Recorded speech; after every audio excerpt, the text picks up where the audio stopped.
Now, it's a holiday Monday and, of course, quieter on a long weekend in certainly New South Wales and Victoria. Queensland listeners, of course, you have the King's birthday later in the year. I don't know how all that works out, but let's go to Peter O'Malley. We speak with Peter on a regular basis about what's happening with the property market from Harris Partners Real Estate. Pete, good evening once again.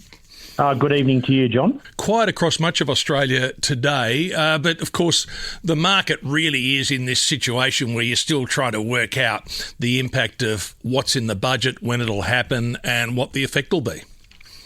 Yeah, buyers and sellers are having to trade with some unknowns out there at the moment, John. Look, it wasn't such a bad weekend for vendors out there. Of the 430 reported auctions over the weekend, 223 sold in Sydney at a median price of $1,402,000.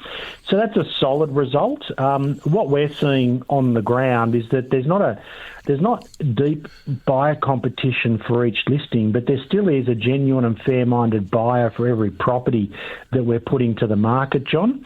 So vendors who want to sell are following the advice of their real estate agent.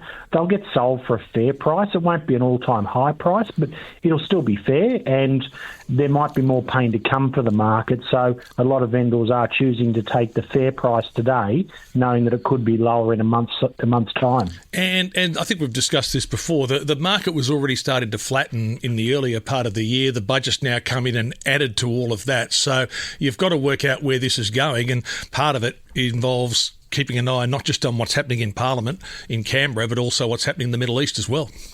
Oh, that's a great point that you raise. I think the budget has been credited, for want of a better term, for much of this downturn when the reality was the 3 rate hikes that we've seen this year is the cause of the downturn that we're seeing in the property market. John, if I can make this point, that we're obviously in winter now, and in Sydney and Melbourne, stock levels are traditionally low in winter and expand rapidly in spring. And one of the things, as I said, the auction results this weekend, they're probably a pass mark, to be fair. They're not so bad in some ways.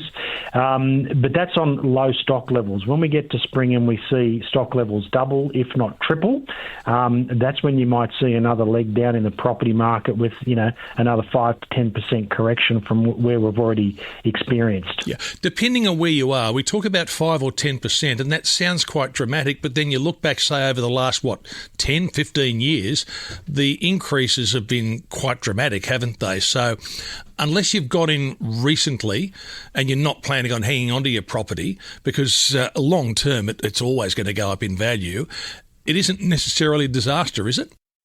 No, for long-term holders of real estate, this is annoying, the downturn.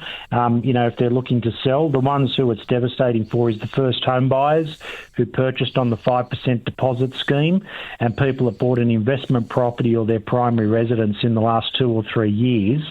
They're probably not in a position where they could sell their property and break even, for example, John. Yeah.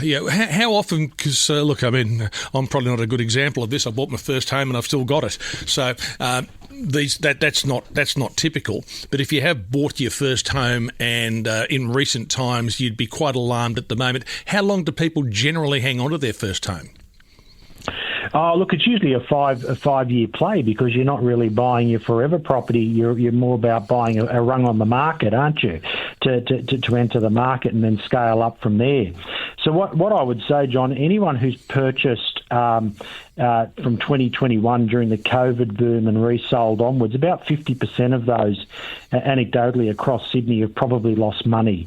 When you factor in stamp duty, selling costs, interest costs, and what they resell it for. So, yeah, the property market doesn't always deliver great windfalls, and you need to be careful and take a long-term view, as you've just outlined with your own residents there. Can I just ask you one final question? Because I've just looked at a couple of the stories that are done on properties that have been sold, and this is the Sydney market, but they were talking about reasonably big-sized properties on good land, and they were saying that there haven't been developers on as many of these properties simply because right now the cost of building, particularly in Sydney, is so high, and a lot of people are very cautious. Now, the idea is, isn't it, with negative gearing, trying to push people into that new property, but if the people building it can't build it in a way that's going to be reasonably profitable, that's not going to help at all, is it?